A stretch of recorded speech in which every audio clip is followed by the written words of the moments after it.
All right. So, welcome to Tarot Basics History, Meanings, and Divination with Valorie Lewis. Hi, I'm your host, Valorie Lewis, your host and your teacher, your mentor, your guide for today's class. Now, today's class is an overview of the Tarot, which means that when you leave, you will have a basic understanding of Tarot, allowing you to begin reading for yourself and also begin reading for others. But these are going to be just the basics, just laying the groundwork, some foundational understandings of the structure of Tarot, some of the history of the Tarot. So you will, excuse me, you will hopefully want to and need to continue your study of Tarot on your own to become a more or your most effective reader, either through just practicing over and over again. That's a great teacher, or by taking additional classes or reading additional books. There's tons of resources online, different ways to teach and educate yourself. Um, if you do really like today's class and the way I teach, just know that I also have further education available so that you can learn the Tarot on a more comprehensive, more in-depth method. And we'll talk more about that at the end of today's class in case you're interested in continuing your Tarot education with yours truly. Also want you to make sure you stay till the end because I'll be giving you my full list on screen of different references, books, and websites that I go to where I really love getting knowledge from. And so I'll be passing that on to you so that you can continue your educational journey that way as well. All right. And the last thing I want to mention is I've already got a follow-up to this class on the books already. We'll be talking about that. That is going to be a major arcana class. So we'll take the tarot and break it into chunks. You'll know what those chunks are once I teach you what those chunks are in today's class. But the first one will be the major arcana class that we'll go in depth on. And we'll talk about all of that towards the end of today's presentation. A few people waiting to get into the room. I did already mention that today's class will take about an hour and a half to 2 hours. That just depends on participation and question and answers. So we do have a lot to cover. I hope you are ready and excited on this Sunday. Here in Kansas City, it's raining and it's thunderstorming, so it's a perfect day to be inside, kind of learning something, lifting your spirits. All right. So let's get started. The recording is already going, I do believe. Did I start the recording? I did start the recording. Awesome. All right. So as I mentioned, my name is Valorie Lewis. I am a psychic medium, a spiritual teacher and a mentor, and also a tarot reader. I started my spiritual journey, my spiritual tools. The first tool I used was tarot. So I have a special place in my heart for tarot, and I love, love, love teaching it because even all of these years later, I still learn new ways and new perspectives to learn and look at the tarot, new meanings from the cards, new understandings. So I've taught tarot on all levels from basic, which you're going to experience today, all the way up to advanced, all the way up to providing certifications. Quite a well-rounded teacher, if I do say so myself, and so excited to be offering this class for free to all of you. This is often a paid class, so I'm super excited to be doing this for free and getting more people interested in the amazing world of tarot. When I first started doing this class, I called it something else. I called it like Uncomplicating Tarot or something, and that was many, many years ago. And the reason why is because so many people that I talked to, including myself and how my own journey to learning tarot, felt overwhelmed with the idea of looking at a deck of 78 individually illustrated cards, trying to figure out how am I going to memorize 78 cards and all of their meanings. And oh, wait, someone said there's also reverse meanings. So that's like 78 times 2, and I can't even do the math, and that's how bad I am. And nope, I give up and I'm walking away. And that's many people's journey with tarot. It's just big and overwhelming and over all encompassing. So tarot don't have to be scary. And that's my main mission in life. There's so much value from the tarot, and I don't want people to be scared from it.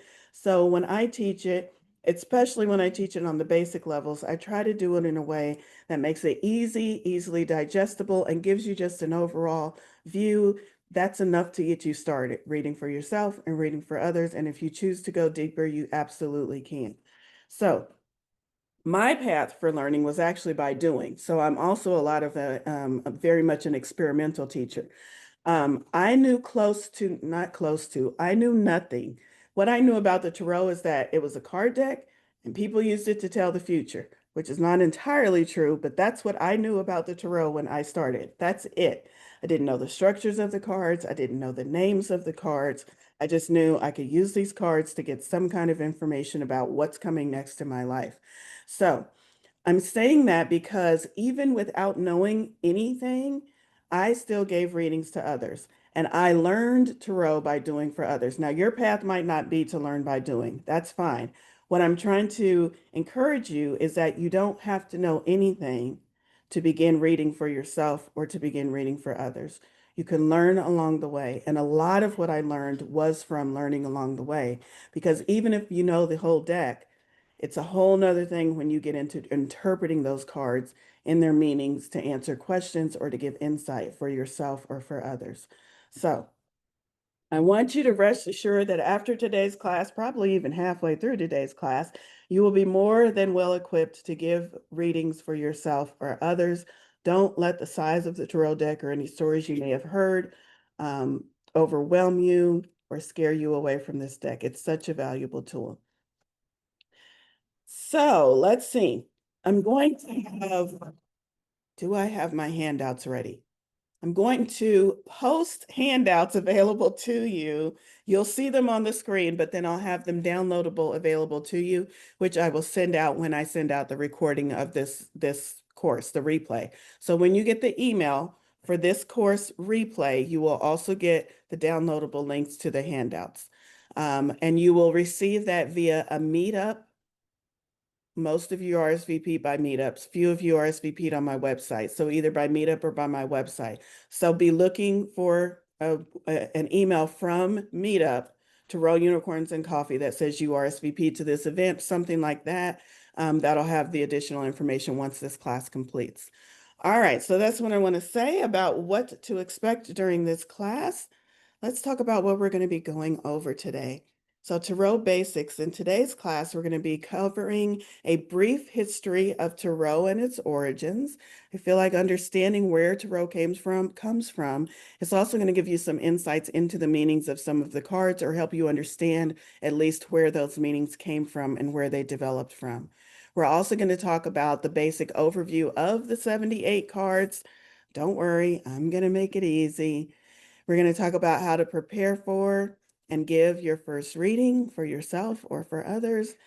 And I'm also going to offer you a few simple spreads to get you started. All right, so just a moment here. Just looking, making sure I'm checking the chat. I'm just seeing that you all are still putting over in the chat the different tarot decks that you were using. Awesome. All right. Let's keep going. So the first thing we're going to do is we're going to talk about the history of Tarot. Again, the reason why I spend so much time going over this is because I think it gives you a richer understanding of the various themes and perhaps belief systems that Tarot is built upon. So that gives you a bigger foundation to understand Tarot as a whole, as a context. So let's start with the history lesson of Tarot. So Tarot cards first appeared in 15th century Italy, but they weren't used for divination back then. Back then, they were primarily used just as a deck of playing cards for the Italian game of tarocchi or tarocchini. And that is just the forefather of bridge. So if you're familiar with bridge or spades, where you collect different books and you win, and then you tally up how many books or how many groupings you've won at the end. That's what this similar to how this game Tarocchini used to be played in Italy. Now from Italy, the card then moved to France. This is because at one point France went to war with Italy. They conquered some of the lands, and in that conquest, they adopted some of the Italian things that they liked. And one of the things they liked was the card game that the Italians were playing. So Tarot, as a card game, moved to France. And as the French began manufacturing this game or making these cards, the deck became known as the Tarot de Marseille, Marseille, France. So Tarot de Marseille, you still see that term used today, Many of you may have come across the deck that uses that name. That's because that is back from when it was called that and it was manufactured in France. So moving forward, in the late 1700s, this is when tarot moved from a card game and began being used as a divination tool. And then once people started using it as a divination tool, several different types of decks began to evolve and pop up and be created because they were now being produced as divination tools. The individuals or the groups that were using them for that purpose needed to tweak the decks just a little bit so that they fit into their belief systems. So that's when we began seeing many different variations of what was back then the standard Tarot de Marseille. We began seeing many different variations of this deck as people began using it as a divination tool instead of just a card game. So some of the early decks, there were those who believed in the Egyptian mythology. So when they created their tarot deck as a divination tool, it had Egyptian themes. The Book of Thoth, or Thoth, I say it Thoth. The Book of Thoth was a very widely pulled from basis for many tarot decks back then. So we have Egyptian themes, others pulled from the Kabbalah, pardon me if I'm not saying that right name correctly, and still others pulled from just other belief systems that were predominant back then or other themes that they wanted to line up with. Themes, another theme would be astrological themes. So there were a lot of decks in use when it switched over from being a card game and moved into being a divination tool. Now, I talked about the Tarot de Marseille, and it's interesting to, let me talk, wait a minute. Then, well, so we've got all of these different divination tools, different themed tarot decks. Then Edward Waite and Pamela Smith Coleman collaborated and created a deck. Now, before we talk about that, I believe the next slide, yes, has a picture of what the minor arcana used to look like when it was a Tarot de Marseille deck. And it's important to look at this deck because then you'll understand how revolutionary the Rider-Waite-Smith deck was. Back then, this is the minor arcana, and their minor arcana looked very much like our modern day poker playing cards, where it just had a depiction of the symbol of the card. So in this case, this would be pentacles. And it wasn't very illustrated. So we just have one pentacle on the card, two pentacles on the card, three pentacles on the card, four pentacles on the card, but that's it. The decorations are just decorating how many pentacles are on the card, much like our modern playing cards where we have the three of hearts and it's just three hearts on the card. You get the idea. Even the court cards, as they were called, with the page, the knight, the queen, and the king, they still all look very similar with each of the archetypes or each of the ideas, just holding a cup or a pentacle to indicate which suit they belong to. So it's important to note that almost all of the decks, even those new decks that were being created, like the tarot decks for divination based on Egyptian themes or based on, what did I just say? The Kabbalah, even those decks still had this standard format when it got to the minor arcana, which was considered a not fully illustrated deck, because back then fully illustrated decks just didn't exist.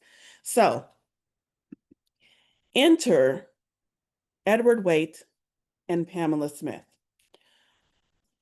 I'm sorry, Edward Waite, Arthur Edward Waite. Okay, so Arthur Edward Waite and Pamela Smith, they were both members of the popular occult group back then called the Golden Dawn, or the Golden Dawn of Hermetic Order, I believe is the complete term. Many of you are familiar with that. That term, that society has even been popularized in modern movies. So yes, it was an actual occult. Occult was not the dirty, bad thing that it is thought of today in movies, but back then it was very popular to belong to one of these cults if you were into any of the mystic arts. And they, of course, were both into the mystic arts and were both members of the Golden Dawn. So that's how they knew each other. That's how they met. Arthur Edward Waite was an author and a scholar, and Pamela Smith Coleman was also an author, an illustrator, and also a very accomplished artist of the time. Now, during their time, the divination decks, like I said, very widely, not very, there was no standardized when you were using them for divination. They were all formatted after Tarot de Marseille. In 1909, Waite came up with an idea. He formalized, this is what I want the card structure to look like. This is how many cards I want to be in the deck that we use. And I need you, Pamela, to make all of the illustrations for these cards. So they came together to create yet another new tarot deck. He provided the esoteric framework, and she provided the meanings and turned them into vividly orchestrated. I was going to say orchestrated, vivid artistic renderings of the meanings. So the Rider-Waite-Smith deck was born. And I want to talk about some of the things that they did differently in their deck compared to the other decks that were popular at the time.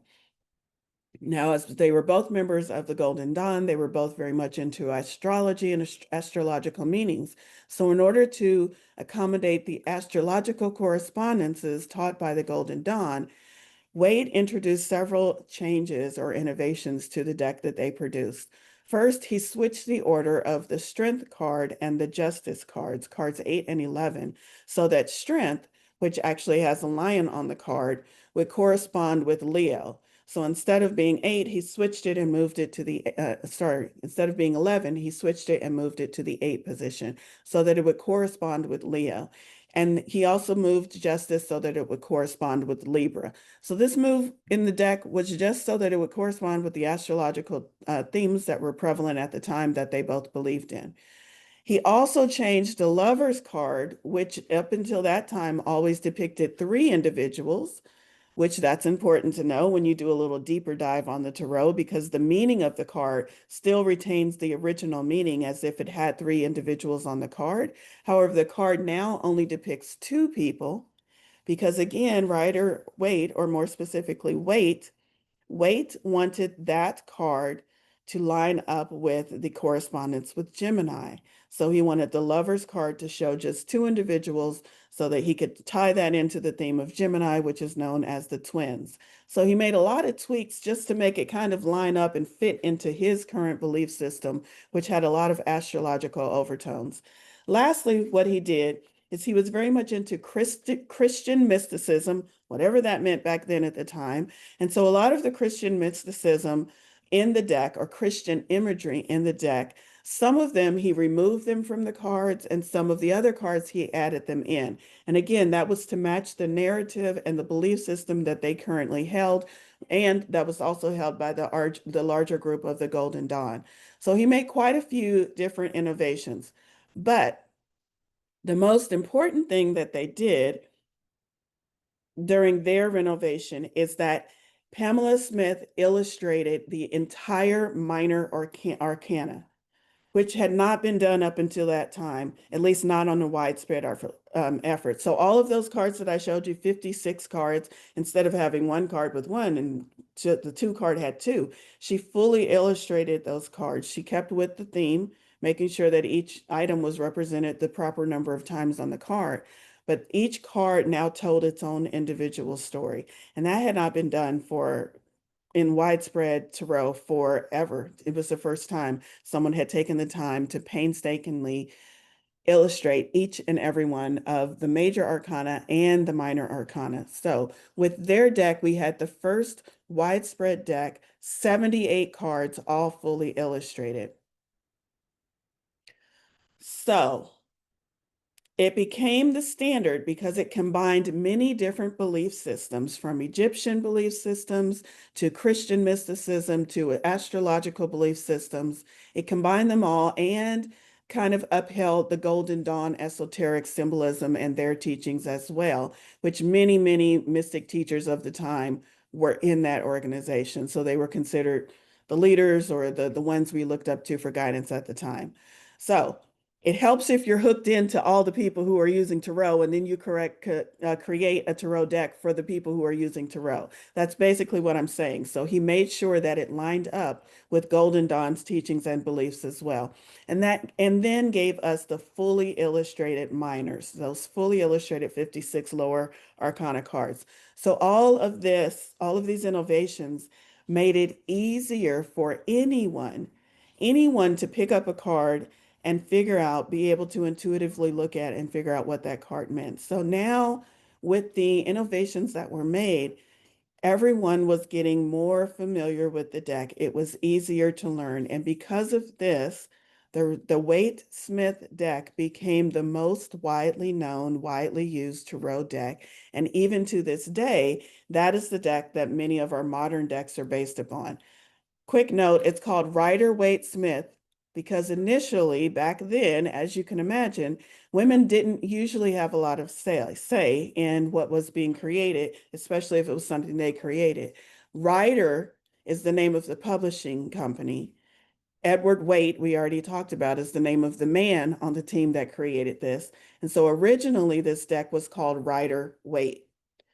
Now, as we became more evolved and we said, oh, hold up, there was a very important lady involved in the making of this. We think her name needs to be on the deck as well. Then the deck became known as Waite Smith deck or the Rider Waite Smith deck. So that's where the name comes from. All right. Let's see. I think I wanted to pause and just say, um, the reason why I've said this once or twice, but I want to say it again just to drive home the fact now that we've gone over all of this. The reason why I think the origin story is so important and very important to your learning journey is because I wanted you to understand early on that the tarot does not come from just one origin story. I think there's a lot of teachings out there, especially online, where you'll say the tarot is a direct correlation to the Kabbalah, and you need to learn the Kabbalah in order to learn the tarot. Yes and no. Can learning the correspondence between those two give you a richer and deeper understanding of the tarot? Absolutely. But that's not the only origin or the only place that the tarot pulls its meanings from.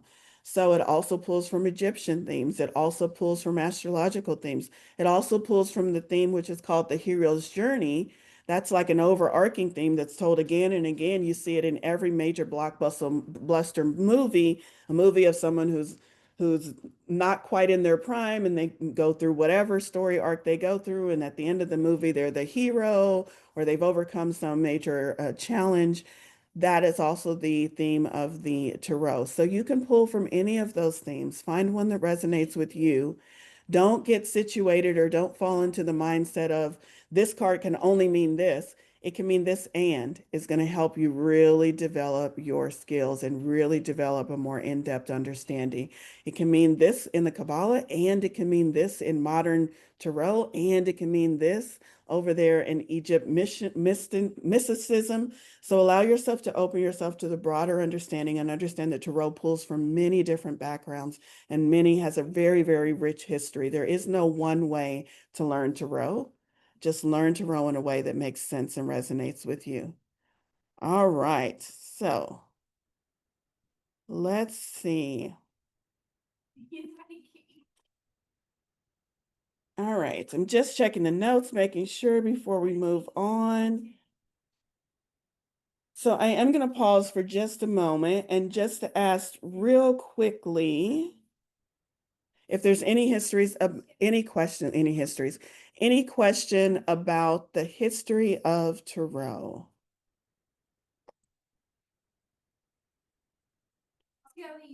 Anything about the story? Okay, let's move on then. Give me just a second here. All right. So let's move on and talk about all of the cards that are in the modern tarot deck. And feel free to go ahead and get your cards out now if you want to just flip through and carry through, follow along just to see if what differences might be in your cards from my cards.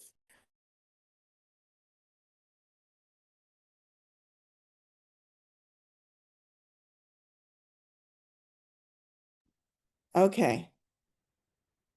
I'm trying to remember if I go to a new slide or if I just keep talking. Here we go. All right. So the cards of the 78 cards of tarot. So first I'm going to tell you, like, give you a breakdown, an overview breakdown of how you can kind of break these into different groups and then approach each group separately. So first we're going to talk about the major arcana. And as you remember from the original deck, the major arcana would have been the cards that were and have always been fully illustrated. It was just the minor arcana that wasn't fully illustrated. So the major arcana was also once known as the trump cards in the old Tarot de Marseille or the playing card deck. And these are 22 cards, and they point to major life changes or situations, overarching themes. The major arcana is also known as the Fool's Journey. Then we have the minor arcana. These are the other 56 cards, and these are the ones that most closely resemble our modern day deck of playing cards. The minor arcana are the cards that go ace through king, and then we have four sweet suits of those. So the four suits of the minor arcana are swords, cups, wands, and pentacles. And then we move into the court cards, which are the archetypes representing different people in life or yourself. And those court cards are going to be the page, the knight, the queen, the king in most standard decks. Let me say that again. In most standard decks, and this is going off the basis of Rider-Waite-Smith, we have the page, the knight, the queen, and the king. If you are looking at your deck and saying that's not what my court cards are, you are right. Most modern day decks will take liberty with the naming of the court cards. I've seen decks where they're called the son and the daughter instead of the page and the knight, or the princess instead of the page. So look at your deck and just try to figure out what the correspondence for your deck and a normal Rider-Waite-Smith deck would be when we talk about that, so that when we get into some of the definitions, you'll understand what we're talking about. So when I say page, figure out in your deck, how is a page named? Is it called a son? Is it called a princess? Is it called something else? When I say knight, figure out in your deck what a knight is named. And then queen and king are usually a little bit easier to decipher.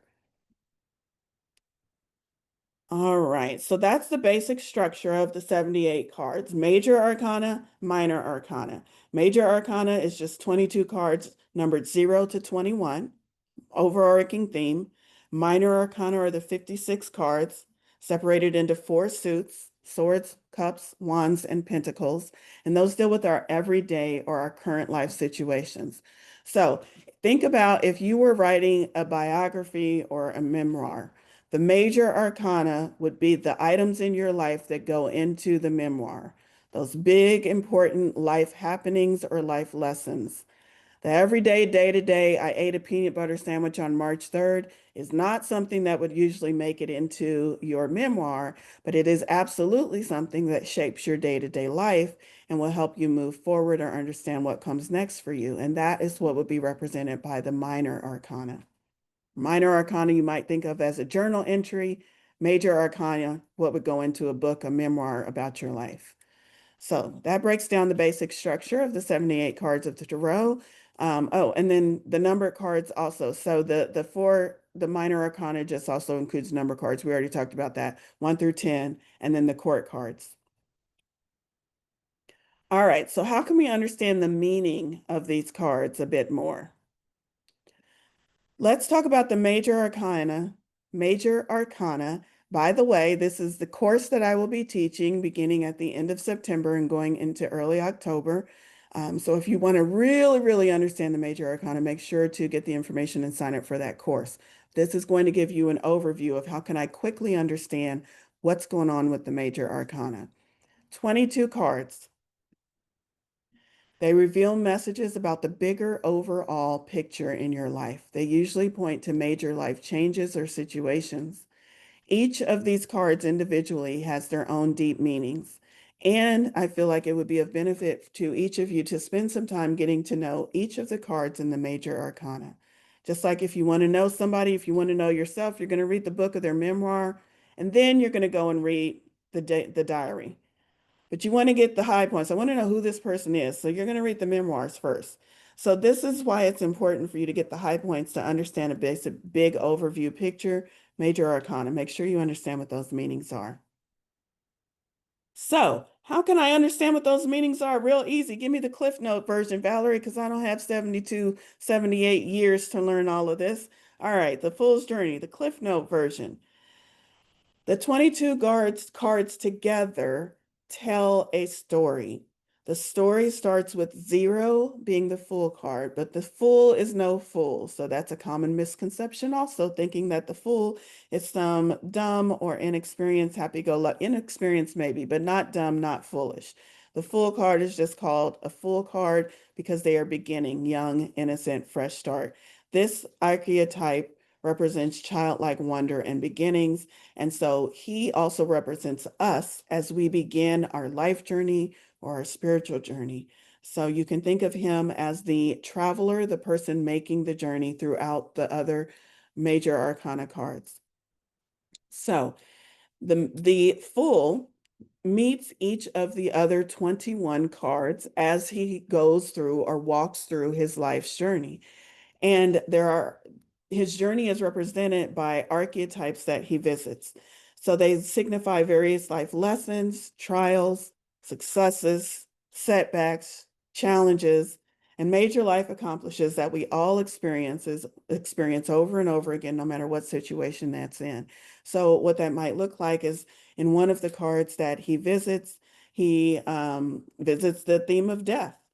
Okay, well, we're not talking about an actual literal death, which even though some of us have experienced that, the death of a loved one, we're talking about the death of self often. So think about how many times something in your life has been removed, whether it's the loss of a job or you're moving into a new house or you have a new friends group. The death of something leaving your life and something new coming in is represented by that card, and that is a big theme. So when we follow this Fool card, when he meets these characters within the major arcana also represent major life themes that we visit time and time again, not just once, one and done, and we're over with it. Wouldn't that be nice if we could just learn something and move past it? No, but it's a theme that we come again to again and again in different ways from different perspectives. So that's how you can think of it. If you think of the major arcana, those 22 cards, as a journey, then as I explain the journey, it starts to make a little bit more sense in your mind. Now, again, this is a very basic overview. So let's look at those cards, and I will very briefly try to tell you some of the themes that these represent. Some of them we will just move quickly through. So the Fool, I like to imagine the Fool as a young individual. I imagine them college age. I imagine that they've lived this world enough to have preferences, to have some dreams, to have some goals, and to decide, hey, I'm old enough that now I'm going to leave mom and pop's house and head out onto the wide world and figure out what I can learn out there. So I imagine this is someone that's college age, that's getting ready to head off to college for the first time. So if you can imagine life in that way or the Fool's journey in that way, that might help you a little bit because you'll understand the perspective of the person making this journey. So the first thing this person does when they decide to launch out on their own is they say, I think I know what I'm doing, but I'm not quite sure I know everything. So the first thing I'm going to do before I sign that lease or before I enroll in college is I'm going to talk to moms and pops. Before I leave, I'm going to talk to moms and pops and see what information they have. Now, the Fool has two sets of parents. He has earthly parents and he has spiritual parents. The first parents he goes to are his spiritual parents, the magician and the high priestess, divine masculine, divine feminine. I'm not going to go into all of the themes. I'm just going to lay out the structure so that you can better understand. He gets information from both of those about how he should approach life. Then he goes to his set of earthly parents, earthly here incarnated, the empress and the emperor, divine feminine, divine masculine. He asks them, what do I need to know about the world? What lessons can you teach me before I head out on my own? And then he goes to the Hierophant. The Hierophant represents belief structures, situations that might shape or influence his beliefs and how he views the world. And so the Hierophant is, you might think of that as educational systems, religious systems. There's often a religious figure located on this card, and now you can see why. Anywhere where this person may have learned values. The society as a whole, that's another system. So the Hierophant, he's also getting lessons from them. Now I feel like around this part, he's actually out into the world or starting to move out into the world. He examines the theme of love. It's the first time he gets out of the house, the first time he gets to sow his wild oats. Is that what he's going to do? Is he going to fall in love long term? Is he going to get a hottie for the night? What's he going to do? So he's also going to explore the theme of love and how that might play into his life. And then the Chariot is that card that moves him out of this exploration phase, out of this, I'm young, I'm new into the world, I'm figuring out things. The Chariot is the card that allows him to move forward. It's that willpower, the card, that card like, I'm ready to go. I'm ready to go. Think of Chariot as I'm ready to go. And then he moves into the second part of his life. You can think of this as like middle-aged understandings. So he's a little bit older, he's out of college, he might have some kids, he might have a family, he's probably got a job he hates by now. And now he's got all new themes to explore. He's going to explore strength. What does strength mean? Now this feels like he's looking inside a little bit. Inner strength, and what does that mean to my journey? Now that I've learned a little bit, I've been knocked around by life a little bit. Now I'm going to start exploring these other deeper themes. Strength. He says, you know what? Life is a lot. This isn't exactly anybody thought this after they've been out on their own. This isn't exactly what I thought it was going to be. Hold up. Maybe I need to sit back and think about things for a minute. The Hermit card. The Hermit card. He's seeking that inner wisdom. He's pausing for a minute. He's reflecting. The Wheel of Fortune card. He's thinking about all of the cycles in life and how he's been through everything, the ups and the downs, and when he feels lucky and sometimes when he feels not so lucky. Justice, he's thinking about balance. Middle age might be about the time when you start thinking about saving plastic, saving the whales, the injustice of the homeless or the unhomed. When you're thinking about big life themes and how do I play into this, justice card comes up a lot. We're not so much thinking about that when we're young teenagers or college age, but we do start thinking about it once we're a little bit older and we have a mortgage and we have kids. And is this world balanced? Where can I find justice in this world? The Hanged Man is that card that many of us come to when we just can't get there from there. When we get to that understanding that the world is fucked, but I look like I'm still here.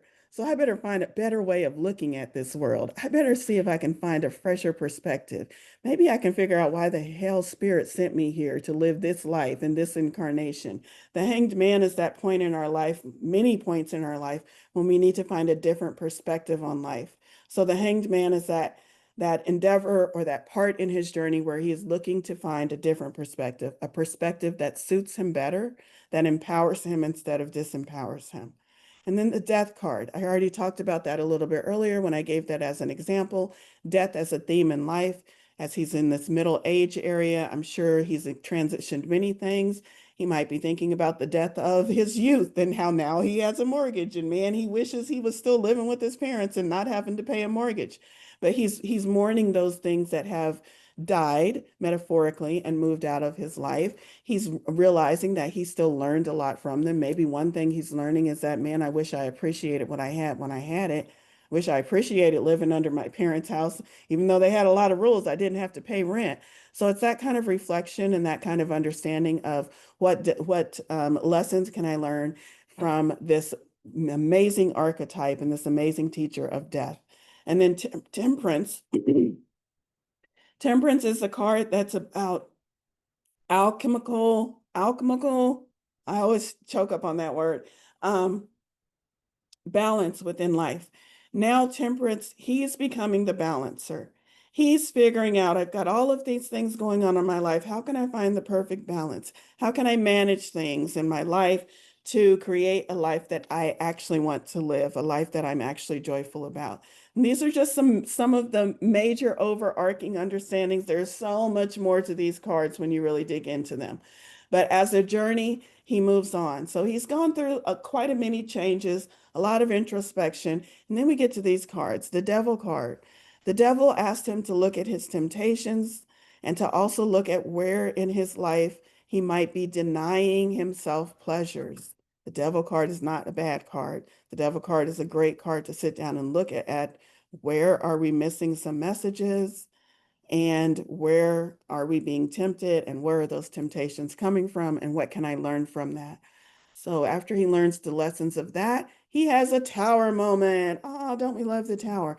The tower moment probably becomes as a result of that changed perspective from the hanged man, letting something go, death, trying to find his own balance, figuring out where he might be tempted. And then we have tower because the tower card happens when we are doing that deep work.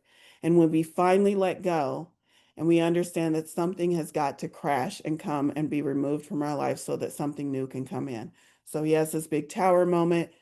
And then the star card. The star card is his first break, so to speak.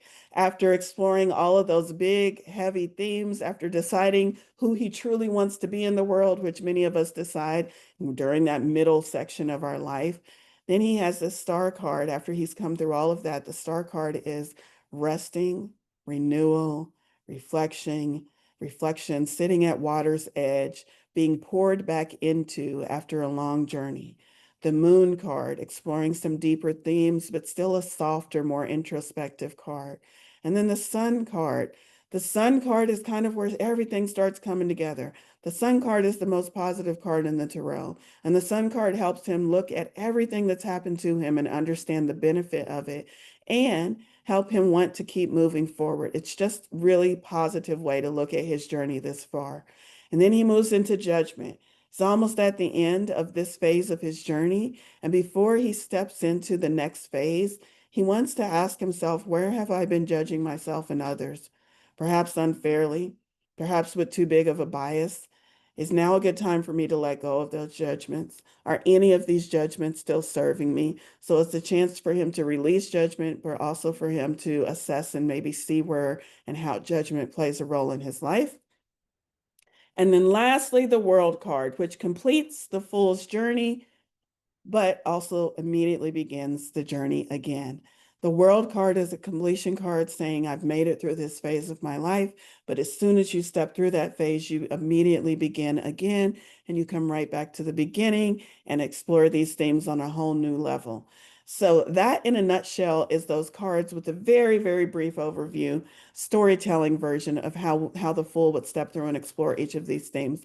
What I mean by going through all of these cards and then starting again and how these themes can apply over and over again is think of it this way in your own life. And I'll give myself as an example. I probably I know I went through all of these themes before I even had my first child. And you feel like, okay, good Lord, I've been through it all. I've had death of a family member. I've had tower moments. I've had new jobs. I've had loss of a job. I've had all of this happening. Man, I think I got a handle on life, right? Is how I'm feeling. I think I'm doing okay. I get to that world card and then I find out I'm pregnant. Okay, so now what? Now I'm going to go through all of these themes all over again because pregnancy is a whole new deal. And now it's not just me. Now I've got to think about me and this baby that's growing in my belly. And so now I'm going to still revisit, okay, how can I be the magician as a mother? How can I be the high priestess as a mother? So maybe you're not a parent, but you get to that world card and you get a new job or a new house or you get married. You see how you're going to keep revisiting all of these themes through the rest of your life, no matter where you are in life. And so that's why these themes keep um, repeating. That's why I think it's also very important to have a very, very deep knowledge of this card, because just how you might know how the lover's card might apply to a single person who's fresh and new into the world. Do you know how the lover's card would apply to someone who's been married for 50 years? Who doesn't even consider themselves to be in love. Maybe they're in a marriage of convenience and now you're pulling the lover's card for them. Well, how's that going to answer a question for them? Well, if you've studied the lover's card in depth, you'll have all of those different meanings to pull from and you'll be able to answer that question no matter what frame of reference it comes to you from. All right. Jacqueline.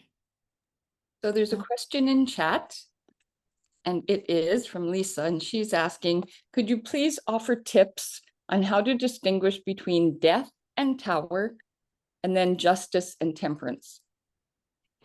Yes, and that's a good question. So, I'll try to not get too deep into the meanings of the cards because we really don't have time to teach all of the deeper meanings. But to answer it, that is a great question because there are several cards in the tarot that have very similar meanings. And you'll see even similar meanings between major arcana and minor arcana cards when you'll pull two cards and they seem to have the exact same meaning. Here's the first thing I want to say to you is several cards within the tarot can have the same meaning. So don't get too tripped up on trying to always assign a distinct and specific meaning to each card. You can pull one card, and I guarantee you, because Spirit has done this to me multiple times, if you don't get the message from that first card, you're going to pull a second card and it's going to have the exact same or very similar meaning. Don't let that trip you up. Several cards have very similar meanings. So the distinction I would make between Death and the Tower is that Death is the actual card that says you need to let go of something. Something needs to die to make space for something new that is coming in. So this is more of a card letting you know you are at a point where something actually needs to pass away to move out of your life. The tower card, very, very similar. However, the tower card often denotes something sudden and unexpected. Think lightning bolt strike in the sky. That also creates that rupture, that shakeup in your life, where during that shakeup, you also will probably experience some form of release so that something new can come in. But the tower card is more about the shakeup and even though it involves the shakeup is happening so that you can release something, that's not necessarily always the entire meaning. So that's how I would distinguish between death and tower. Justice and temperance. Justice is usually looking at what is and trying to find balance in it. Whereas for me, temperance involves being an active participant in trying to find balance in what's going on with you internally. So for me, justice is sometimes an external card, whereas temperance usually is dealing with internal themes. Again, that can vary greatly depending on how you're reading the card and what else is going on with the other surrounding cards and the question being posed. But that's how I would initially give a distinction between those. And they are very similar. So don't let that confuse you. If you are answering a question, you pull the justice card and you say, oh, this is about balance. And then you say, let's pull a clarifier. And next you pull temperance and you're like, no, that's spirit telling you we're still talking about the same thing, but I'm going to explain it by as many different cards as I need to until you get the point or until you find that one meaning that clicks. All right, I see Maverick has their hand up. I'm going to go to that question before we move on. Okay, you can unmute, Maverick.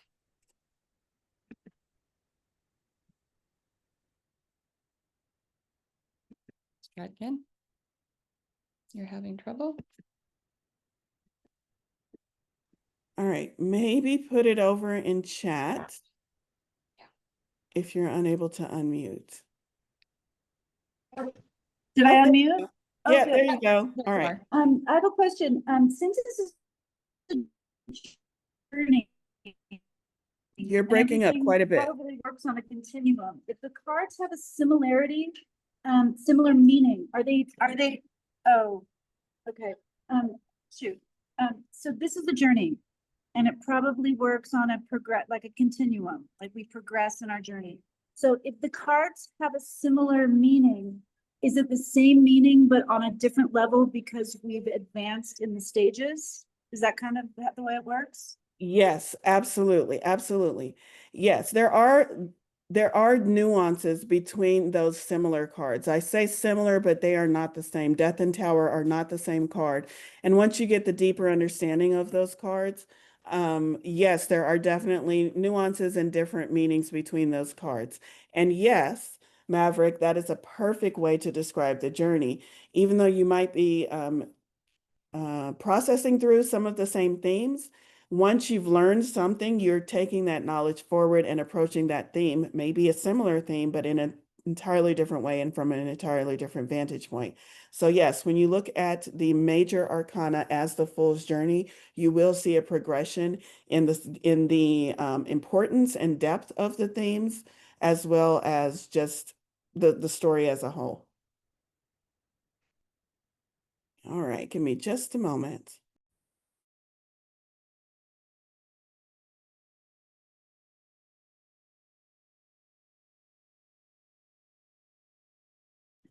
All right.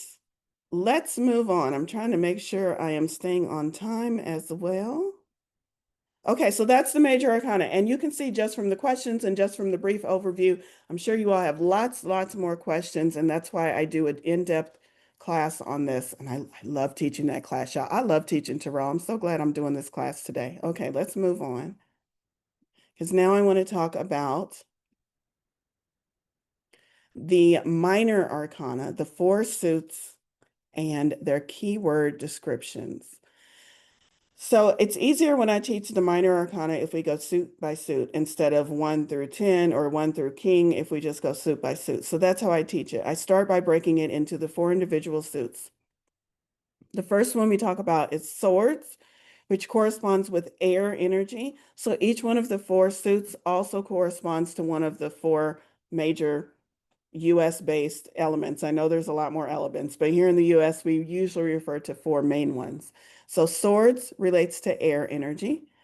And that talks about this suit deals with themes around our thoughts, attitudes, and beliefs, our mentality, intellect, knowledge, and power, and communication and logic.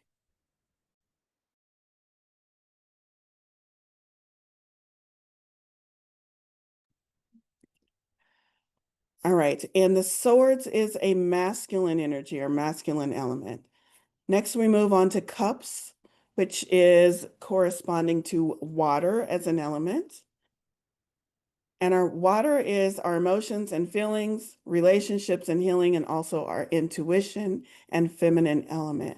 The reason why I give the elements when I teach is because a lot of you are already familiar with elemental energies. And so if you can remember that swords is air, that almost gives you a clue in right away as far as what themes you're going to be dealing with, because it very much corresponds to what we know about the elements as well. Okay, then we'll move on to wands, which is fire energy. This suit talks about our magic within, our higher self or spirit realm, creativity, inspiration, action, and passion. I want to emphasize action because the suit of wands or fire is considered the suit that is action in action. It's an expression of action in action. So there's a lot of action going on whenever you pull a wands card. And this is masculine energy or masculine element. And then the last one is pentacles, earth. I always describe the pentacles as the see it, touch it, taste it, feel it suit. This deals with physically tangible things in our 3D world. This is our physical world and what we create and manifest. Pentacles are represented by coins, and so they are often associated with money, career, success, financial success, but also physical health. Because the pentacles, even though many people read it just as an association with money, it's more than that. It's anything that we assign value to in our world. So pentacles can represent relationships, can represent careers, can represent money as money, but also anything that we consider valuable can represent our children, can represent our material possessions. So keep that in mind. It's anything that we assign value to in this physically manifested world. It's also associated with ego, self-esteem, self-image, and the physical self that we present to the world. And it is a feminine element. Think Mother Earth, when you think pentacles. All right, so that's a big overview of how to break the minor arcana down into 4 different sections. And then once it's broken down into those 4 different sections, you want to break it down numerically, ace through 10. And so when I go through the meanings for these cards, and these number card meanings is one of the cheat sheets, so you will have this as a reference. But the number cards, when I talk about these are based on numerology. So remember, we talked about Rider-Waite-Smith pulled from many different modalities. One of them was also numerology. So when I talk about an ace, basic understanding, an ace is an ace is an ace. So you're going to take the meaning for ace and apply it to what does an ace mean as a sword? What does an ace mean as a cup? So what does an ace mean as you see how we're going with that? So you just need to learn what the 4 suits are and then what each one of the 10 cards are, and then you'll apply that through and through and through for each one of the suits.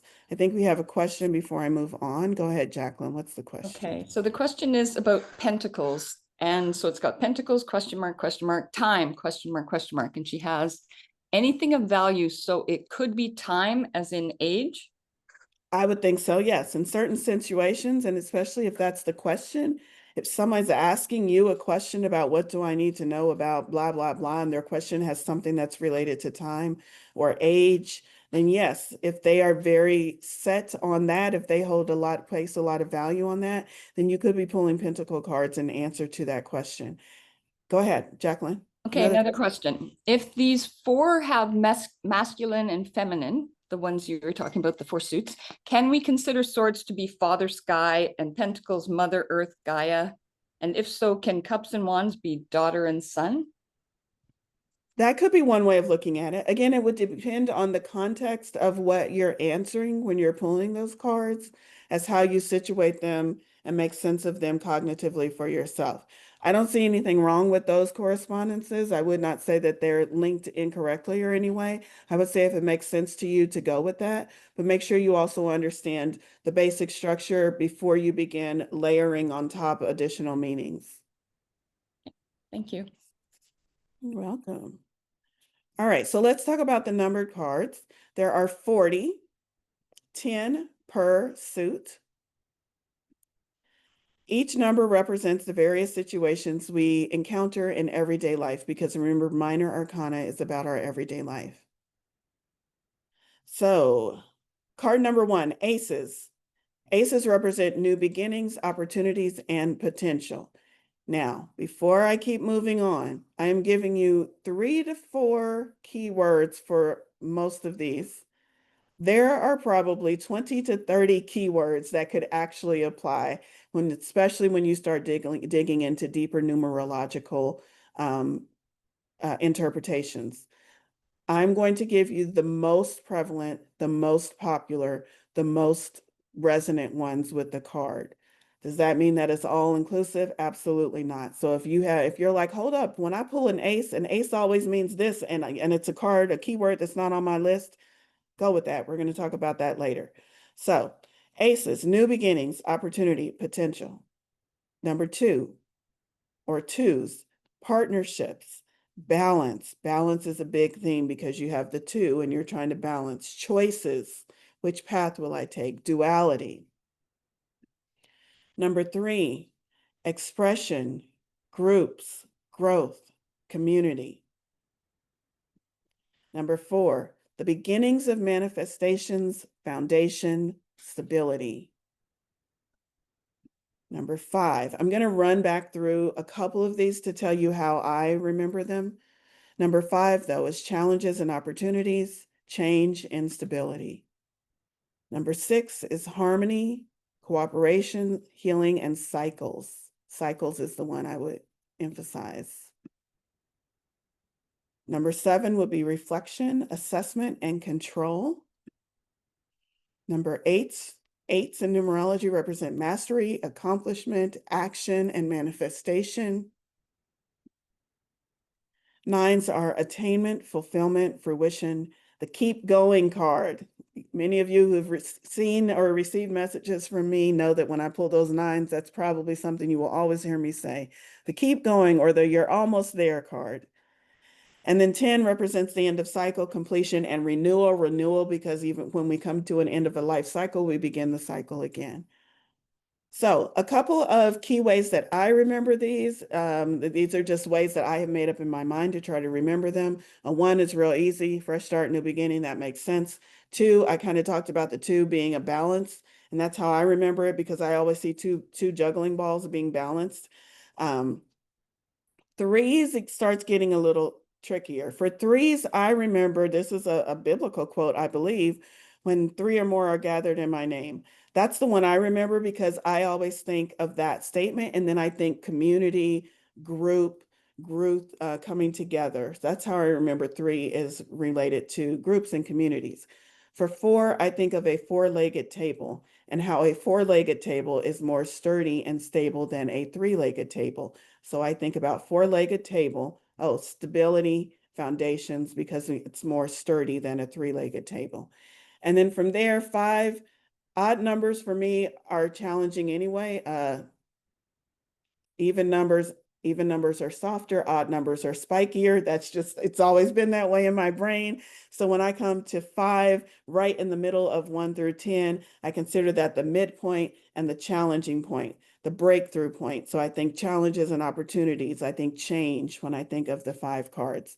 And then the other ones are just kind of, I kind of just think of those. I've learned where their placement is just based upon studying tarot. I don't have a lot of mnemonic devices for remembering the others, except for 8, because 8 is always linked to manifestation and the infinity symbol when you lay it sideways for me, abundance and things like that. So 8's an easy one for me to remember. And then I'll skip to 10. 10 is an easy one because that's the end of the cycle. That's the completion card. For the other cards, I don't really have mnemonic devices or ways that I remember them. So maybe you'll have to come up with your own on those. But that's basically how I step through ace through 10 of this deck. All right, let's see. Someone's asking about what I mentioned about emailing.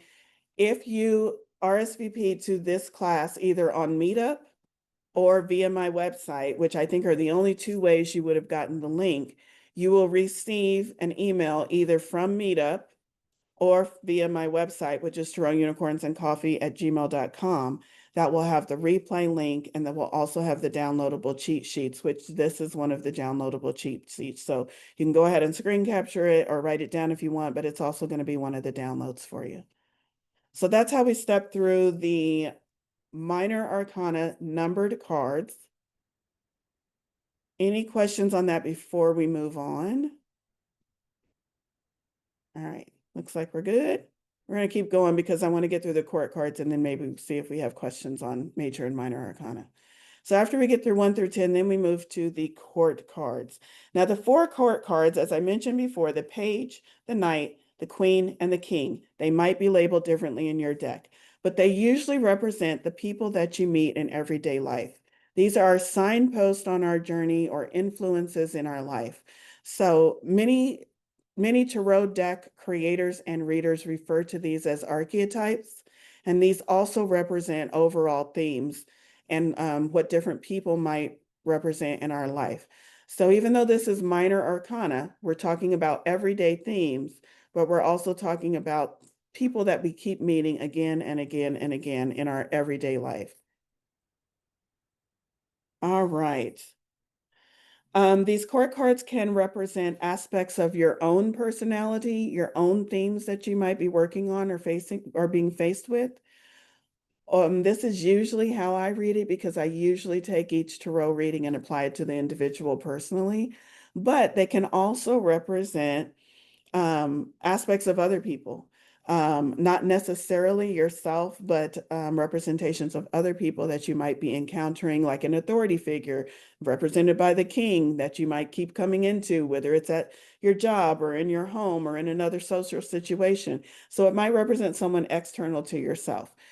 Either way you read them is going to be valid. Choose the one that works for you. And oftentimes they can be read both ways, depending on the question or what it is you're trying to gain clarity on, whether it's an inner world thing that you need to look at or whether it's some people out there that you need to look at. Either way, it's all a reflection of what you need to know about your journey. So let's talk about these cards. The pages, and when I think of the court cards, it helps me if I think of any older medieval stories. So the Knights of King Arthur's Table, or I don't know, Chronicles of Narnia, anything where it's set way back in time where there were kings and queens and courts. And I think of the literal meaning of how these people would have been represented in those courts. So the page would have been the young squire, the young apprentice who was running around delivering messages, getting the knights food ready, attending to the knights. So this page was a young person just learning, not very skilled, and also a messenger. They were the one running messages back and forth throughout the castle and back and forth throughout the kingdoms. So newness, beginning, youthful, optimistic, messengers. Pages carried that kind of energy when you relate it to the messages in the tarot. So a page of cups would be talking about innocence and infatuation because we're in that realm of emotions. Page of Pentacles would be talking about focus and progress because he's trying to make something happen in this physical world. Swords, innovation, self-assuredness. And the Wands, enthusiasm and motivation. So the Knights are the actionaries of the tarot. The Knights are the ones that are all armored up, sitting on their horse, getting ready to go out and do something in the name of the king. So the actionaries of the tarot indicate that a decisive action needs to take place. You need to act on something. So what do you need to act on? Well, the Knights of the Cups are asking you to act on emotions, romance, honor, perhaps even following your intuition, because cups also talk about intuition. The Pentacle Knights, reliability, decisiveness. The Swords, confrontation, debate. The Wands, adventure, impulsivity. Let's talk about the Queen and the King and their energies. So the Queen is of course, divine feminine, that mother archetype, the caregiver in the court. She is a nurturer, protector, and this may indicate areas of your life that need extra attention and support, or areas that might need some love, giving love to yourself or giving love to others. So for the Queen of Cups, she would represent that emotional love, that empathy, that love, that emotion. Pentacles would be talking about nurturing you, making sure you are feeling secure, stable, making sure you're abundant and taken care of in this physical world. Intellect and clarity. And the Wands talk about creativity and sensuality. The King is a leader, and he represents mastery, control of a situation, expertise, authority, and action. So let me go back here just a minute. Well, we'll keep going and then I'll go back and I'll put both the King and the Queen in a better way for you to understand. So the King of Cups would be talking about sensitivity and diplomacy from that place of divine mastery. The Pentacles, financial stability, philanthropy. The Swords, logic and maturity. And the King of Wands talks about bravery and leadership. So the King and the Queen, the way I read them in tarot is we don't have, in old King Arthur terms, the king would be the one ruling the country and the queen would be his consort. In tarot, they are both equal. The king and the queen operate under the same level of mastery. When it comes to the tarot, the only question we're asking is, at this level of mastery, is it best for me to understand how the divine feminine approaches this mastery or how the divine masculine approaches this mastery? The divine feminine, the queen, is going to be about receiving, letting in, flow, listening, allowing. The divine masculine is going to be talking about authority, putting plans in action, taking action. So whereas divine feminine receives, divine king or divine masculine takes that whatever has been received and acts upon it, puts it into action. So that's how I like to understand those two energies, and often also understanding that even if I pull a king or a queen, in the tarot, the message is that there's no hierarchy between the two of those. In the tarot, it's just asking me to consider at this moment, as I explore this theme of, let's say, fire energy, at this moment in my journey, is it best that I approach this fire energy from a divine feminine receiving mode or from a divine masculine? I need to take action on this. So that's how I view those two, and that's how I interpret messages received from the king and the queen of tarot.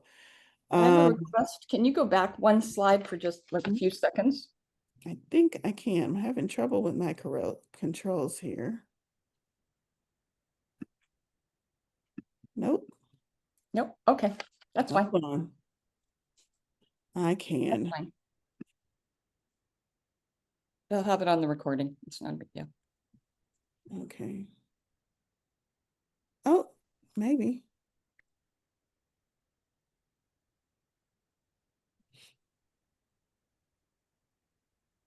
What was the question on that slide? Maybe I can answer the Oh, question. they were writing and they just missed a couple lines. They Oh. just wanted it to go quick, but they don't want to be a pain. Let's do this and this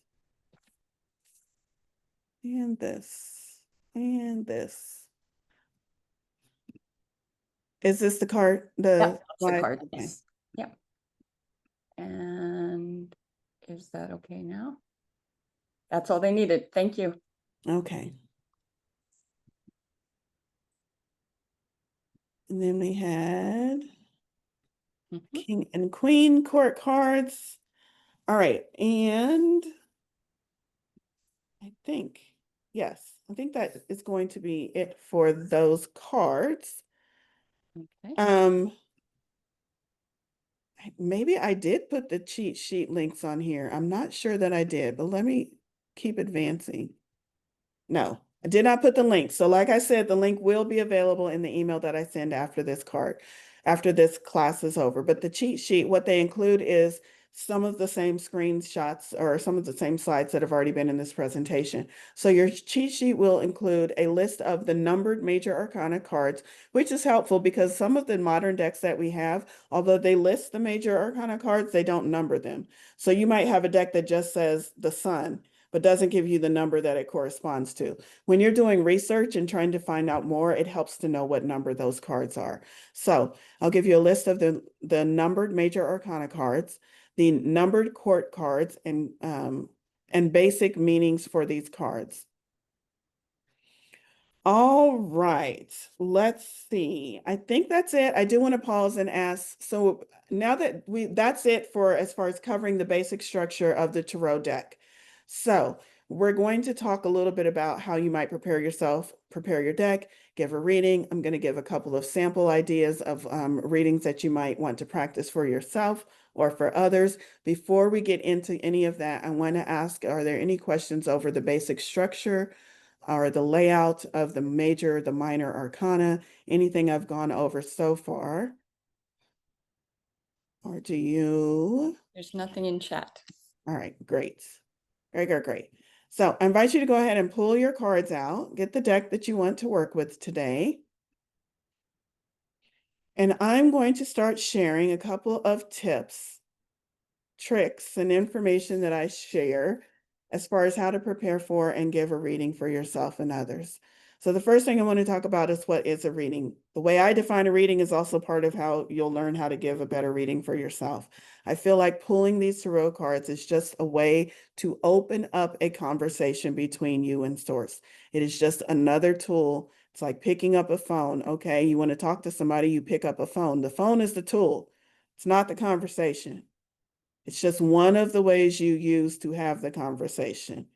So pulling cards is a way to open up a conversation between you and source, you and your spirit guide, you and whatever that energy is that you consider to be higher and more wise than yourself. It's also a way to open up a conversation between you and the person you might be reading for if you're reading for someone else and their guides and their higher self and their connection to spirit.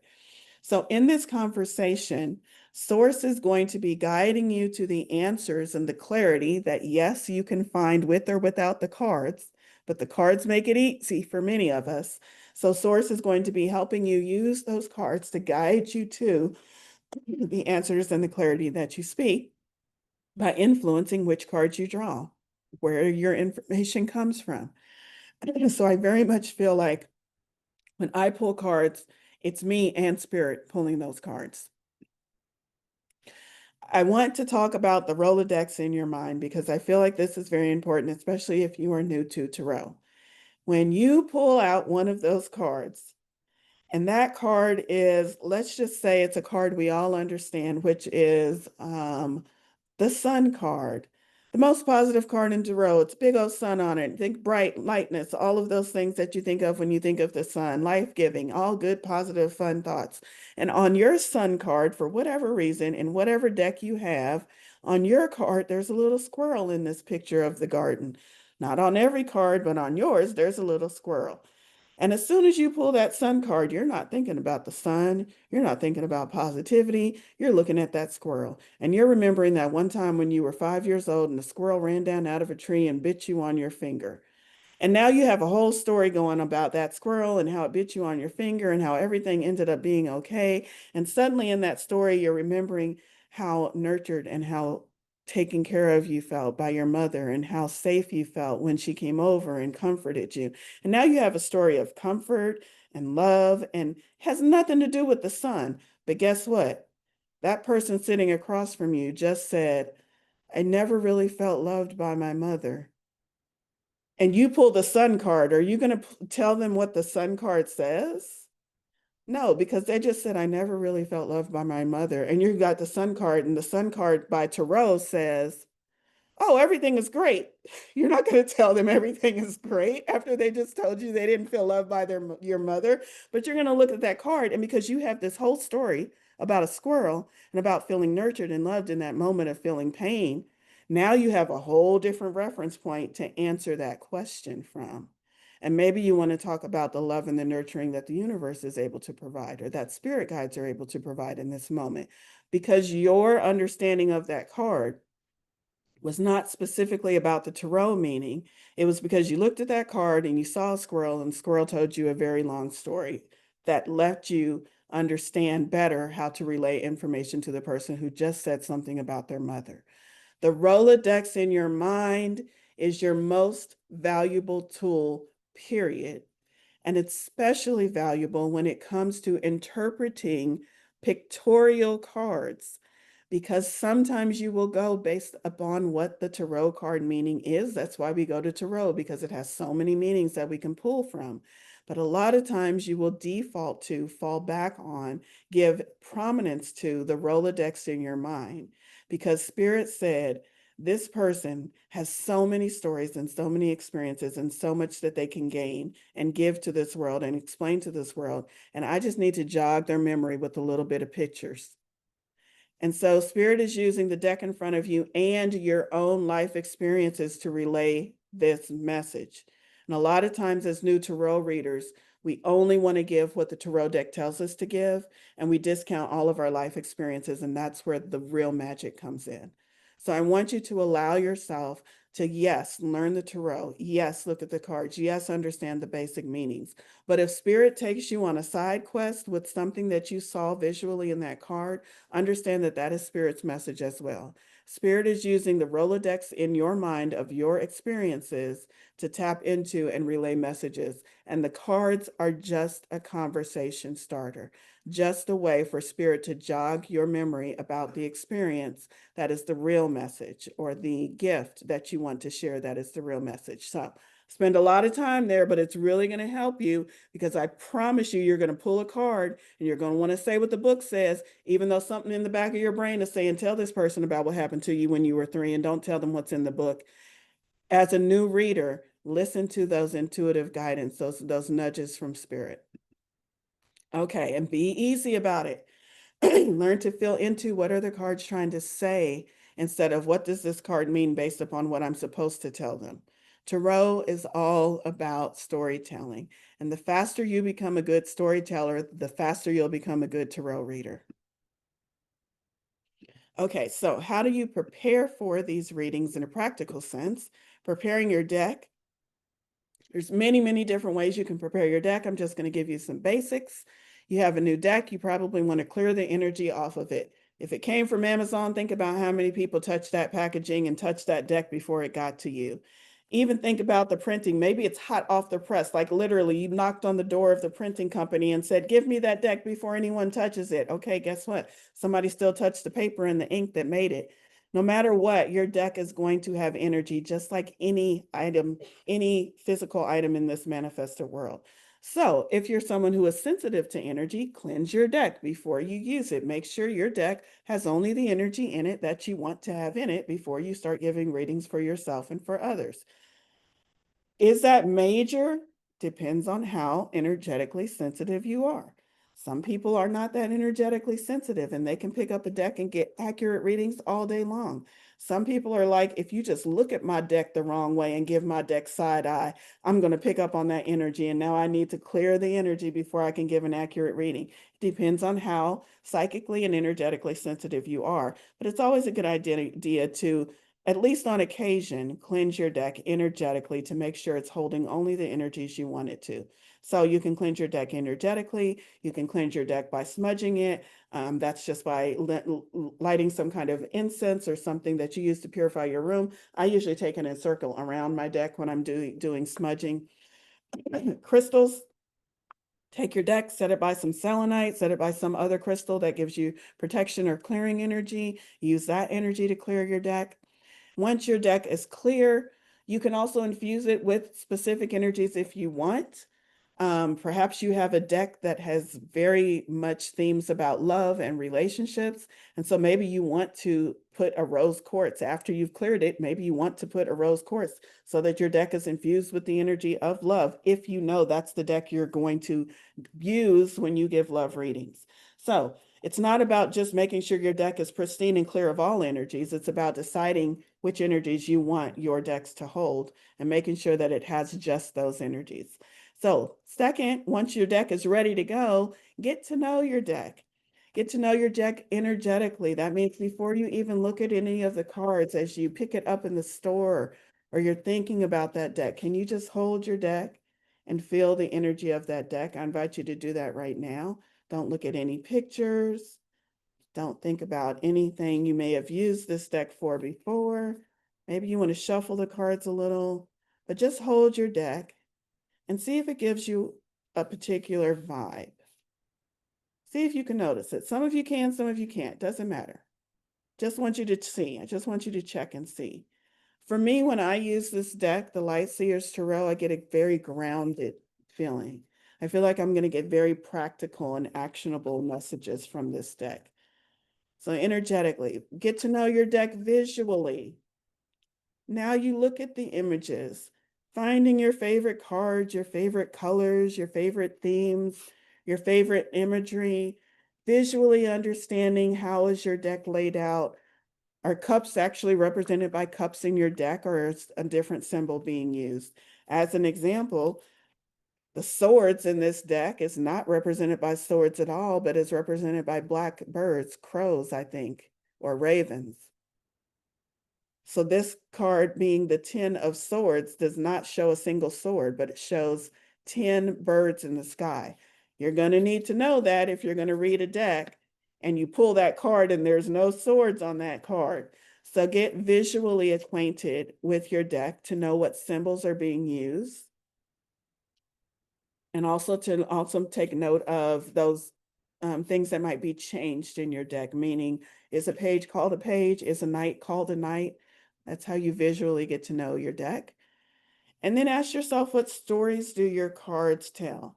If you lay most decks when they're brand new, most, not all, when they're brand new, come already in order. So if you're looking through a brand new deck and you start to lay those cards out, like you take all the aces and you lay them out 1 to 10, do they tell a visual story? Some cards decks intuitively draw a graduating story from one card to the next, and others do not. This is about you getting to know your deck and seeing if any themes or stories naturally or intuitively come to mind. If your deck is not one of those decks that intuitively tells a progressive story, don't worry about it. But if it is one of those decks, it's going to be important if you're reading from that deck for you to understand the timeline and for you to understand that story arc that that particular author is trying to tell with that deck. So what stories do your cards tell? Are there any really cool stories that you like? And then journaling is another way to get to know your deck. Journaling, you can get lots of journaling questions or journaling prompts, tarot journaling prompts just online. I've provided several throughout my newsletters and different places on the web. But journaling is also a good way to get to know your deck. And you might just pull a card and journal about what comes up for you without looking at the book, without pulling on your natural knowledge of the card. This is just some exercises that you might want to try if you are trying to get to know your deck. You don't have to do all of them. Pick one that resonates with you. So once I feel like I know my deck pretty well, my deck is cleared and it's ready to go, then I move on to actually getting myself ready to give a reading. So preparing myself, I'm going to go over these real quickly.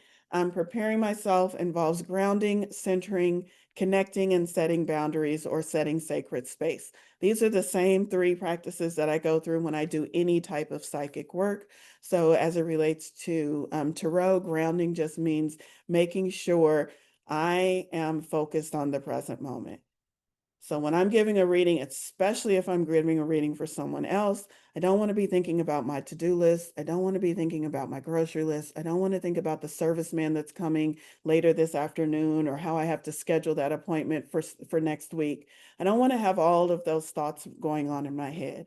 So when I prepare myself for a reading, grounding is going to be very important. Grounding means I'm bringing myself to the present moment and I'm letting any exterior distractions fall away. That's when I feel like I'm grounded.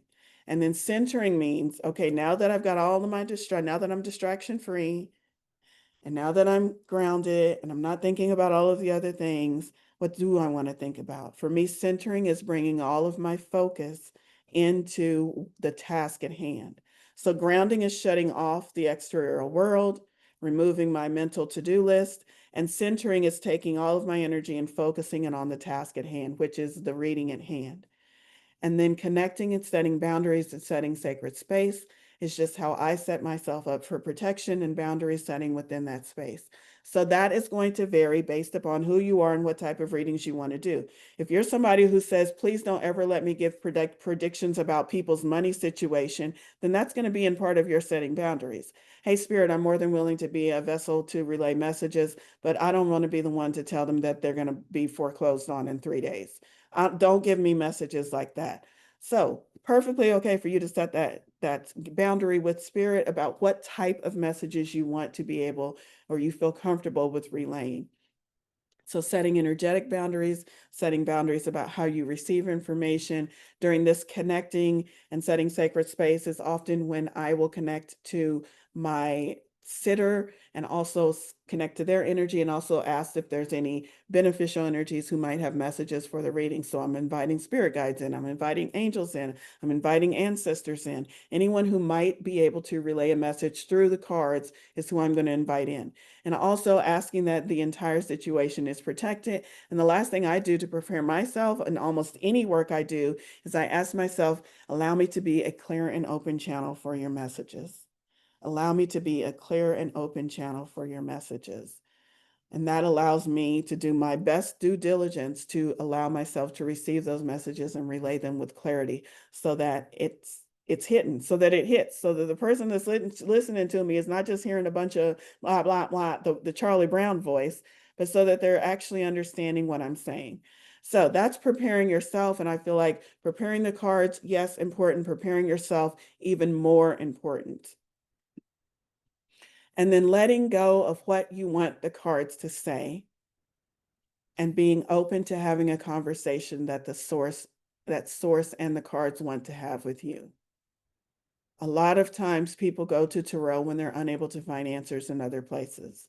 And a lot of time the tarot deck is used under duress. It's used when we're clawing and crying our eyes and our heart out and we need an answer from somewhere. That's absolutely use the tarot in those instances. But if you want a clear answer in those instances of, I need an answer, the first thing you're going to need to do is let go of what you think that answer should be. Let go of what you want that answer to be. You can still hold it somewhere, but kind of put it on the shelf when you go to tarot and be open to what the answer actually is for you. You're going to get so much further, so much more clarity, so much more understanding if you can set what you want aside and just allow those messages to come in. So I do feel like that's a very important step when you're setting yourself up to give a reading for yourself or others, is letting go of that. Yeah, I've heard the jokes out there on the internet. There's probably 1,000,001 memes about how when you want a specific answer and you pull a card and it doesn't give you that answer, so you put that card back in and you pull another card because you're looking for a better answer. I know I've done it too, maybe recently, but that's not how we get clear and concise answers from spirit. All right. Let's see, what else do I have? Okay, so you've got everything ready. You got yourself ready. You got your cards ready. You're ready to give yourself or someone else a reading. I'm going to go no, I'm going to pause before I give you a couple of ways that you might want to give a reading. And I want to ask real quick, are there any questions about preparing your deck or preparing yourself? Someone said a full moon cleansing. Yes, another way to clear your cards or clear any metaphysical tools is putting them out under the full moon. Nope. All right, awesome. I like those Oh. checks over there. Yes, Jamie, I saw that Where hand did it go go? up and then it went back down. Do we still have a question, Jamie? Oh, let me unmute you. There you go. What do you mean by energizing as a way of cleansing? For me, those are two separate things. So for me, cleansing is one, and then energizing is putting back into the cards the energy I want them to hold.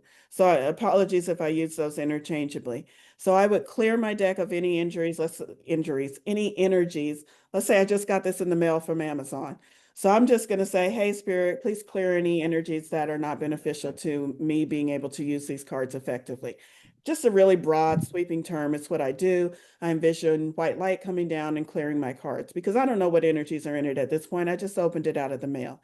Now, let's say I ordered this deck and it's a specific deck that I know I've looked at on Amazon and I know I want to use it for love readings. So now my deck is clear, but I want to infuse this so I get the best, most emotional, relevant love readings ever. So now I'm going to call in maybe the energy of Venus, the goddess of love. Maybe I'm going to set a rose quartz by this deck because that rose quartz has the energy of emotions and love and stability. So now I'm going to energize the deck with the energies that I want this deck to hold, which are going to help benefit my reading. So those two are different, and that's what I meant by those. Does that answer your question? Yeah, it did. Thank you. You're welcome. All right. Okay, you can go on. Okay, so now we're going to move on and talk about where are we at with time? We're doing okay. Doing okay. Let me think. Yeah, we're about an hour and a half in. Okay, so now we're going to talk about a couple of spreads that you might want to use to practice, but also use this in your everyday, even if you're an experienced tarot reader. This might be a refresher for you. So the daily one card spread. Just pick one card at the beginning of your day. You might ask a question like, what do I need to know for today? Or what do I need to focus on today? Just picking one card at the beginning of the day and figuring out what the message is for that. Or if you have a specific thing, you can also ask, how am I going to accomplish blah, blah, blah today? The two card spread. I do this two card spread, or I used to do it quite frequently, and this is an abbreviated Celtic cross spread. At some point, I will teach the Celtic cross again, but what you need to know right now is the Celtic cross is a very ancient tarot reading that is so insightful. I very much encourage you to research that if you're interested in it. It's a 10 card spread. However, the first two cards by themselves provide very relevant information. The first card is, where am I at? And the second card is, what stands in my way? And you put them in the form of a cross. Where am I at? What stands in my way? When I don't have time to do the entire 10 card spread, just those two cards give me a lot of information. Where am I at today, spread? Or where am I at today, tarot? And maybe you pull an Ace of Pentacles. Oh, you're at the beginning of trying to manifest something. And what stands in my way today? Maybe you pull the Five of Swords.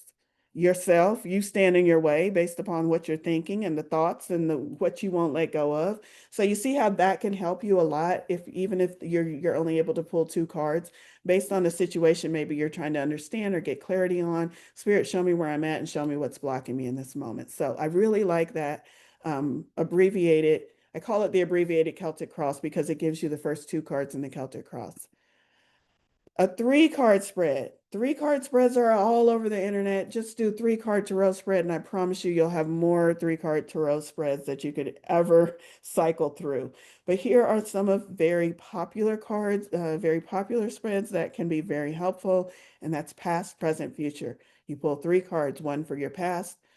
What do I need to be aware of in my past, or what lessons from my past can benefit me now? Present, where am I at? Where am I at right now? What am I dealing with right now? Maybe what do I need to be aware of right now? and future. You can read that future card in a variety of different ways. One way I like to read it is, if nothing changes and I take no action, what is the probable outcome? The other way I like to read the future placement is, what is the highest version, or the highest and best good? What is the best version? What is the best thing that can come from this situation? Now, when I pull that best card, I often need to pull follow-up cards, and how do I get from where I'm at to what I want? So you can play with that. But the past, present, future is a very valuable tool to have in your stash, especially if you are practicing learning tarot for yourself. Get in a habit of, yes, do the daily card, yes, do the 2 card, but also try those 3 card spreads if you're trying to become an accomplished reader, because the 3 card spread really kind of starts to put some meat on the bone, so to speak, where you understand the interplay of different cards and themes together. So past, present, future is one, and situation, problem, and advice is another one. Similar but different. Situation is, tell me, what am I actually looking at? Because sometimes what we think the situation is not what the situation actually is. So now we're getting spirit's perspective on this. What is the actual situation? Okay, what problems or challenges am I facing in regards to this situation? And what advice can you give me, Spirit, in order to navigate this situation better? So situation, problem, and advice. I think that is the last of my 3 card spreads. I want to open this up to a broader question and answer. Let's see. Oh, someone just pulled a 1 card spread and got the star card. I love that. Okay. So we're in question and answer right now. I just want to see if there's any questions. Yes, go ahead and tell me how to pronounce your name, please. Hi, Valerie. It's Dong. Dong. Dong. Okay. Yeah. I've been getting kind of like a bit frustrated because I think I'm leaning too hard into like trying to know the exact meaning. So I really like what you said about how to just, also listen to what spirit or source is trying to do in terms of go to the Rolodex of my mind. And I was trying to do a 4 card spread, and I was doing it every day, and I was trying to do it. And then it says, like, what's your hit in the morning, what you think this is going to be, then try to come back to the end of your day, review what happened in today, and connect it to the cards. But it was like really I was getting so lost because I wasn't seeing it. So now I've just gone right back down to a 1 card spread because maybe it was too much. So I don't know, am I on the right track of trying to do this? Absolutely, absolutely. Anytime you're studying any new modality, but I will say, especially for tarot, because I have a special place in my heart for tarot, and I know it is a very expansive study. Anytime you hit a wall of frustration in your studies, don't try to push through that frustration. You will only devalue the tool and get it all mixed up in your energy. So absolutely, that is the right path to take. And it seems like intuitively you already knew, hey, I'm hitting frustration around this practice. I'm going to drop back to that easier practice of just 1 card a day. That felt fun. That felt like I was getting clarity. So absolutely, I have full faith and trust that whenever you get ready to move into a different way, you will find a different path to get into those more in-depth readings. But that is absolutely the exact thing I would have said if I was your mentor or teacher at the time, is that if 4 cards are giving you grief, absolutely go back to 1. Are you getting the message with 1? Yes, then that's the message. That's it. Sometimes you're going to sit there, and before you even pull that card, you're going to start getting downloads and messages and nods and intuition and nudges from spirit. So it's not about the cards. It's not about if you are some grand tableau master, which means you're using every card in the deck to get a reading, or if you're just doing a 1 card reading to get your message. It's not about the cards and the level of skill. It's about, are the messages relevant for you and are you able to apply them? That's first and foremost the most important thing. So yes, I would have suggested that very same track to go back to what feels familiar. Great. Thanks so much. Mm-hmm. All right, and then we have Kimberly. I saw Kimberly's hand go up. Kimberly, do you ever use a 5 card spread? If you do, when would you use it? I have used all types of spreads. Absolutely. I'll go to spreads on the internet, and there's not really whatever I'm looking for, if I find a spread, whether it's 5 cards, 7 cards, 8 cards, if it's a spread that I like and it asks questions that I think I need to work through, absolutely. When would I use a 5-card spread? When it asks questions that I want to know the answers to, when it seems like it's relevant to my journey. I would say, the same kind of what I answered for Dong. It's really about preference at that point. If you're looking at those 5-card spreads and you're like, oh, I want to know the answers to those questions, then by all means use a 5-card spread. That's basically the end of that train of thought. There's really no use a 5-card spread only in this situation, use a 3-card spread only in this situation. These spreads are made up by people just like you and me, who had a question or a series of related questions and they wanted to know the answers to them. So they turned those questions into a spread. You can use as many cards or as few cards as you like. You can even take tarot spreads, oracle card spreads, and turn them into journaling prompts if you like. So yes, there is really no rhyme or reason to it. You can make your own spreads if that helps you. I hope that answers your question, Kimberly.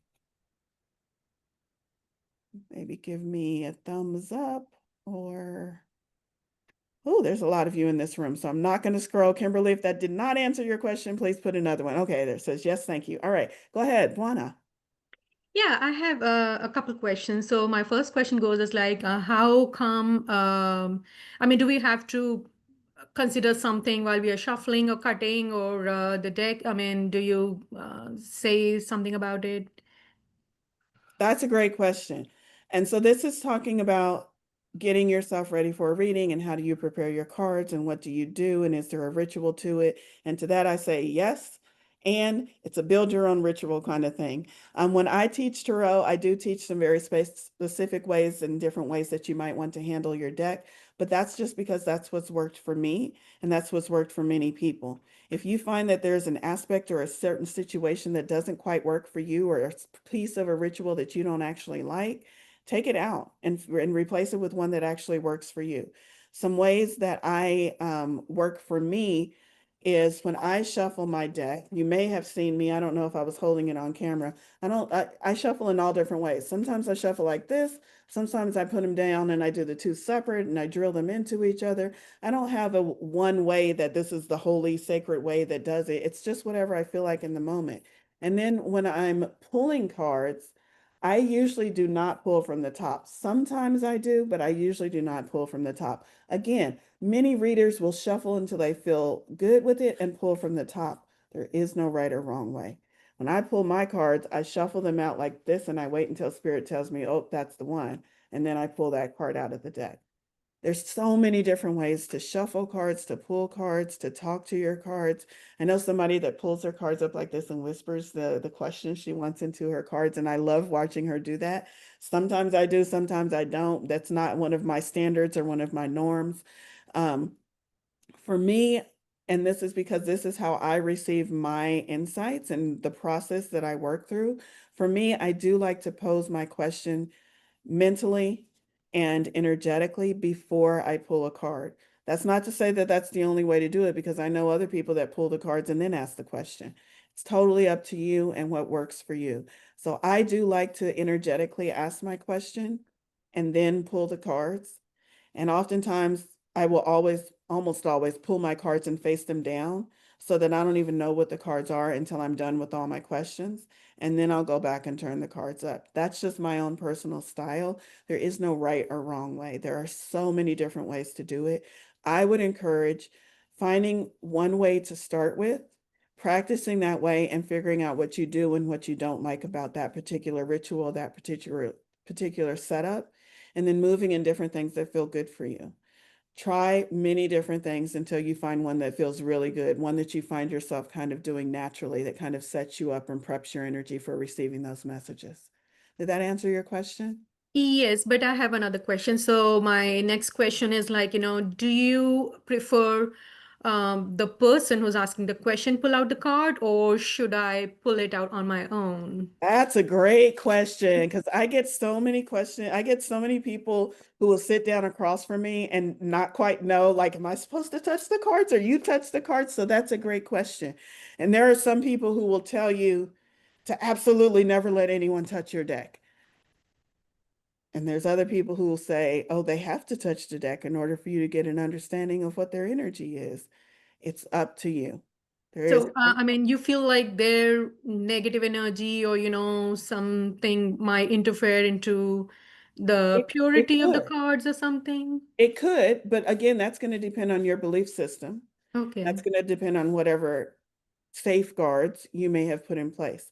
For me, working with my deck, I know that if I'm reading from this deck, if this is the deck that me and Spirit have chosen together, then I know that nothing's going to come and energetically hijack my deck because that's the agreement I set up with Spirit. Okay. So there could be some random garbage man off the street who comes and puts his dirty fingers all over my deck and calls me a hocus pocus worker and a witch and then walks off. Is that going to affect the energy of my deck? Maybe, because that was pretty extreme. But in general, no, because I have said, Spirit, don't allow other people's energy to affect my deck and my ability to read from this deck. So maybe you have that agreement, maybe you don't. It's completely up to you. Make this part an extension of you. Make this your divinity tool, your tool for using, and do what you want to do with that tool. Think of it just like if you had a toolbox and you had your favorite screwdriver. It's up to you if you let your best friend use that screwdriver, but maybe not your neighbor because you don't trust them. It's up to you what you do with your deck. I have had readings where I usually do not let people touch the deck, but just because that's my connection, that's my preference to listen to Spirit and pull the card based upon what Spirit is telling me. But then I've also sat down with people where I'm like, oh no, you are absolutely supposed to be the one to pull this card and receive this message. So it kind of depends. There is no right or wrong. Go with what you feel Spirit led to do and what feels most comfortable for you because it is your tool. Okay, thank you. You're welcome. So you've answered a number of questions in the chat, but here's a couple more. Do you read reversals? Sandra's asking. A lovely question because I used to say forever and forever I don't read reversals, and then I realized, oh wait, I do read reversals, but I'm OCD, so I'm OCD. So I used to say I don't read reversals because I don't shuffle my cards to show reversals. I don't like seeing cards upside down, and that has nothing to do with tarot. That has to do with Valorie and her unique quirks. I don't like seeing my cards shuffled with them upside down. So I will always shuffle my cards so that they all face upright. And so I used to say I don't read reversals, but what I realize is that I absolutely do read reversals. But if I pull this card, for instance, the Three of Hearts, and the message is you are experiencing heartbreak, that's an upright. If I read this card, the Three of Hearts, and I'm sitting and I'm listening to Spirit, and Spirit says this person is not releasing their emotions. This person is shoving their emotions down. This person needs to grieve. That's what this card, that's the message of a reversal. This person is not expressing the emotions of heartbreak or grief. So it's in reverse because it's not being expressed. Even though my card is upright, I still receive the relevant message. Spirit is going to tell me the person that you're reading for needs to know that they need to release their messages, or the person that you're reading for needs to know that they're doing a good job working through grief.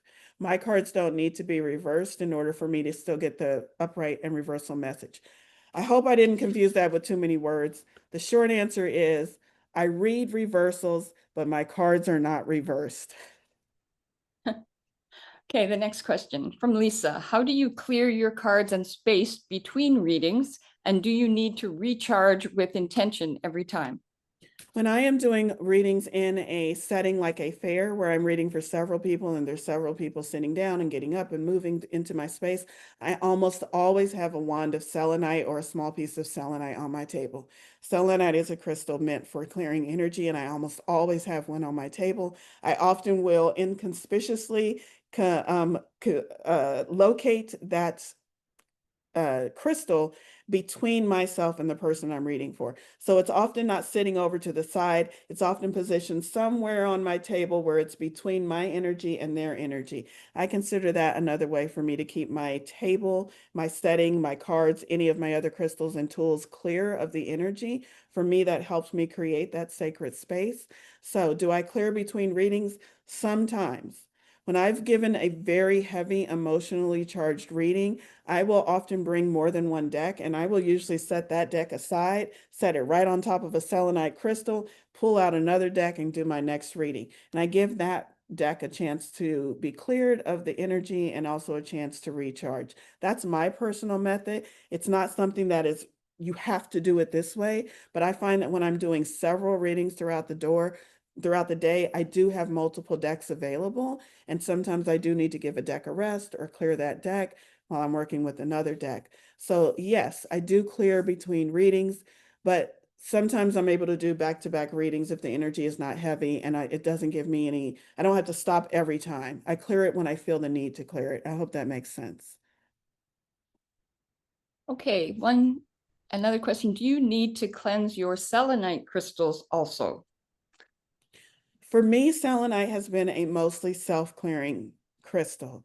They do not last indefinitely. And yes, sometimes if you're using that selenite crystal to clear really heavy energy, sometimes that crystal itself needs to be cleared. But generally, if it's just a tarot reading, I don't generally have to take the crystal, clean my deck, clean the crystal. I usually don't do that. I usually use that same crystal throughout the day. And then if I feel like after a long day of readings, that crystal needs to be cleared, then it'll be cleared at the end of the day, but definitely not between readings. In general, do I clear my selenite crystals? In general, not usually, not unless I've specifically used it and I sense that it needs to be cleared. In general, it's kind of a crystal that clears itself if it's allowed to sit and rest and clear itself.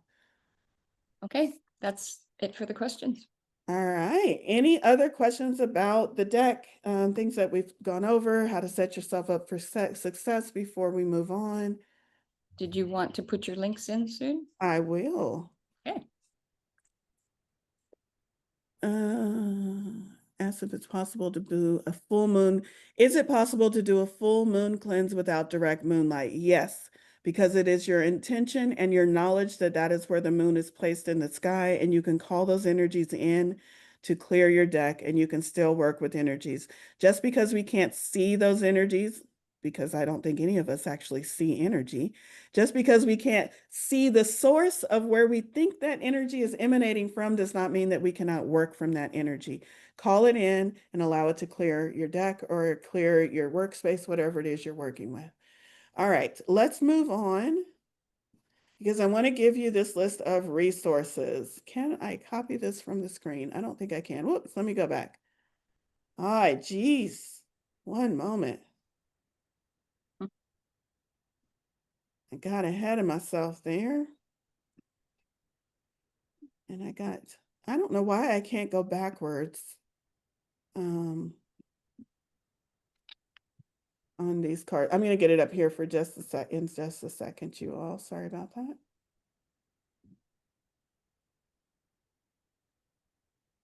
It doesn't seem to want to let me go backwards. I am going to put these websites over into the chat just in case you all want to take them and run with them before you receive the email. And I'll put them back up on the screen here in just a moment. Because I do feel like these are very valuable resources and I don't want you all to leave without them. All right, one moment.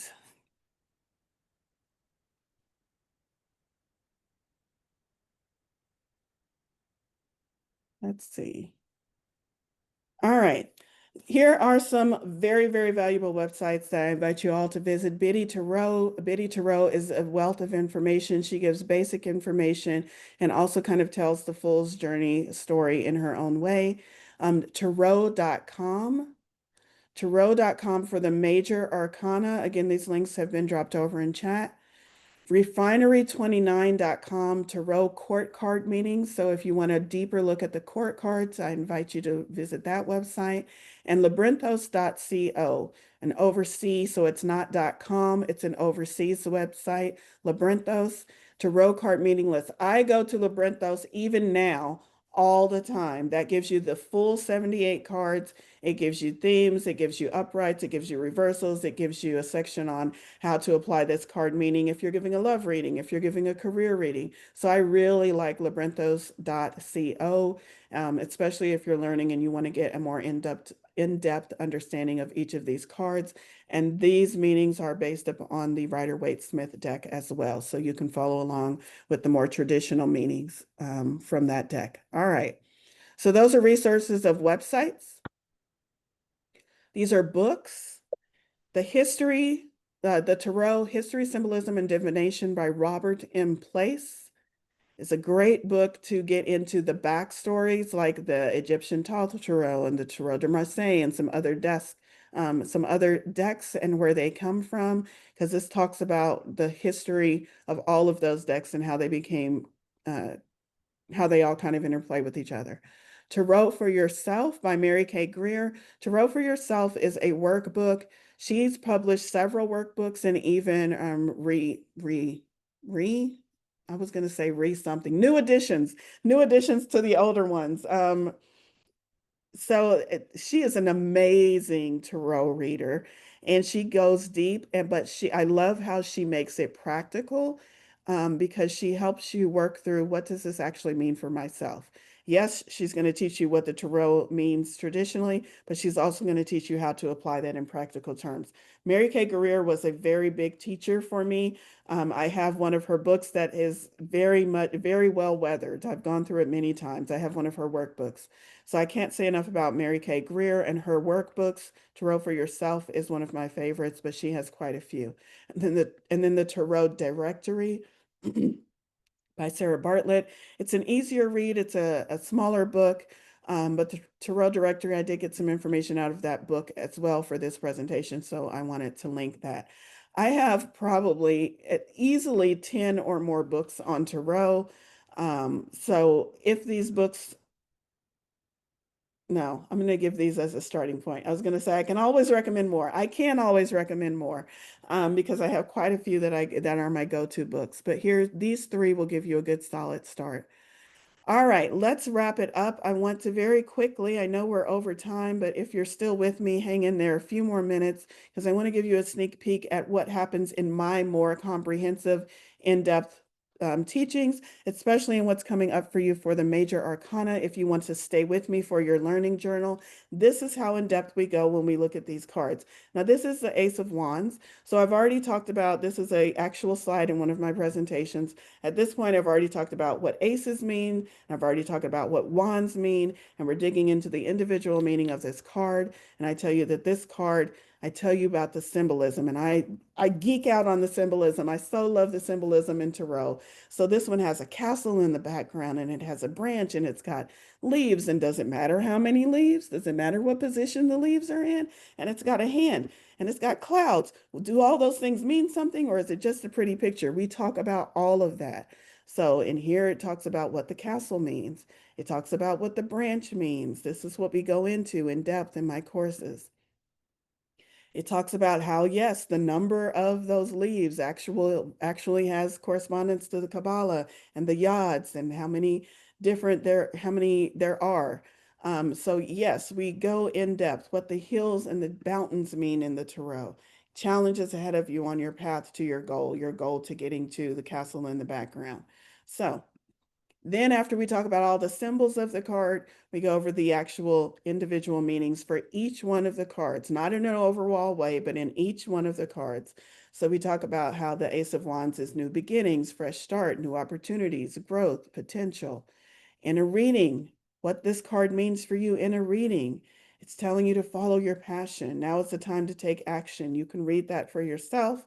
I just want to give you a sneak peek and overview so you can understand that we spend quite a bit of time on each individual card. And we talk about the meanings, the symbology, what it means in a reading, and any associations it might have. It's wands, so it's associated with fire. It's associated with the god of Aries, and it's associated with Sagittarius and Leo in the tarot. And that's just the beginning. So when we talk about the major arcana, we go over each one of the 22 cards in that precise way, talking about the symbolism in each one of the cards, talking about what that card means individually, and then also talking about what that card might mean in a reading.